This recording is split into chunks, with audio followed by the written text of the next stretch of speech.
நீதான் வீரபாண்டிய கட்டபொம்மன் என்பவனோ? நீதான் ஜாக்சன் துரை என்பவனோ? ஏன் வெகு தூரம் வந்து விட்டீர்? நட்பு விரும்பி அழைத்ததாக அறிகிறேன். அதை நம்பி நானும் வந்துள்ளேன். நட்பு வேண்டும், அதற்கேற்ற நடத்தை இல்லை உன்னிடம். கற்றுக் கொடுக்கும் இனம் எம் தமிழினம். நீ கற்றுக் கொடுக்க முயற்சிப்பது அறிவீனம். நம்மிடமிருந்து நாட்டுரிமை பெற்றிருப்பது நாங்கள். நீ அதை ஏன் பேட்டி காணவில்லை?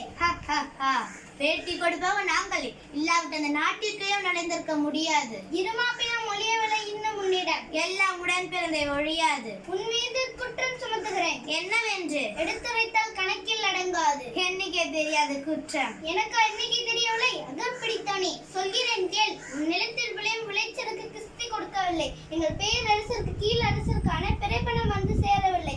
இந்த பாக்கிக்கெல்லாம் வட்டியும் செலுத்தவில்லை.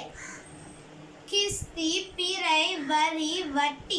வானம் பொழிகிறது, பூமி விளைகிறது, வணக்கம் கொடுப்பது கிஸ்தி. எங்களோட வயலுக்கு வந்தாய, ஏற்றமிழைத்தாய, நீர் பாய்ச்சி நடுவே நிறைய கண்டாய, நாற்று நட்டாய, களை பறித்தாய, கழனி வாழ்வுள்ளவருக்கு கஞ்சி கலியம் சுமந்தாயா.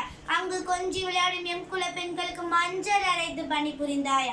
அல்லது நீ மாமனா மச்சானா? மான கெட்டவனே, எதற்கு கேட்கிறாய் திரை?